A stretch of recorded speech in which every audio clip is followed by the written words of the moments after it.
সম্প্রদাতা বলছেন মধুপর্কং মধুপর্ক মধুপর্ক প্রতিগৃহ্যতাম। বর সেটি হাতে নিয়ে বলছেন মধুপর্ক প্রতিগৃহ্ণামি বলে বাম হাতের কনিষ্ঠা অঙ্গুলি দ্বারা সেই মধুপর্কের ঘ্রাণ নিচ্ছেন। এইখানে পরামানিক বলছেন গৌ গৌ গৌ, সেটি বলছেন মোট 3 বার। এই 3 বার গৌ বলার কারণ কি, এবং এই যে পরামানিক যিনি বলছেন তিনি কিন্তু বর পক্ষের পরামানিক, তিনি বলছেন এই 3 বার গৌ বলার কারণ কি।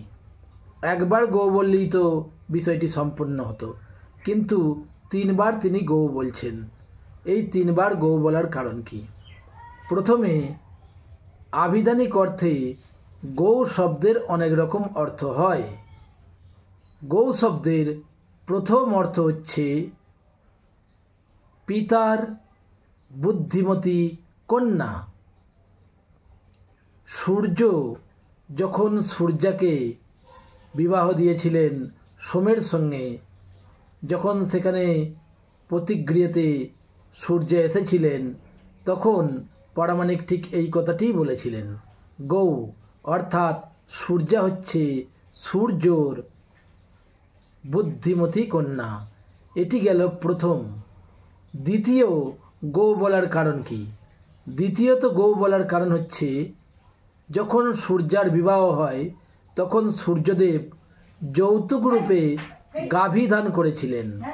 গৌ শব্দের একটি অর্থ গাভী বা চলতি কথায় গরু, সেই জন্য এটি হচ্ছে গৌ শব্দের দ্বিতীয় অর্থ। এবং গৌ শব্দের তৃতীয় যে অর্থ হচ্ছে সেখানে বোঝা যাচ্ছে সেটি হচ্ছে পৃথিবী। অর্থাৎ আমরা শাস্ত্রে পাই গাভী দান করলে পৃথিবী দান করা হয় বা পৃথিবীকে প্রদক্ষিণ করা হয় গাভী প্রদক্ষিণ করলে। ওই জন্য এখানে 3 বার গৌ বলার ব্যবস্থা। প্রথম গৌ বলার ব্যবস্থা পিতার বুদ্ধিমান কন্যা। দ্বিতীয় গৌ বলার ব্যবস্থা যেহেতু যৌতুক হিসেবে সূর্যদেব যেটি দান করেছেন সেটি একটি গাভী, ওই জন্যে সেখানে গৌ বলার ব্যবস্থা। এবং তৃতীয় পৃথিবী।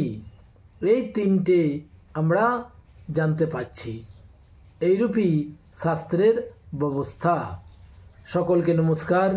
বিষয়টি ভালো লাগলে অবশ্যই চ্যানেলটি সাবস্ক্রাইব করবেন, শেয়ার করবেন, লাইক করবেন এবং কমেন্টের মাধ্যমে আপনাদের অমূল্য মতামত অবশ্যই জানাবেন। পুনর্বার নমস্কার।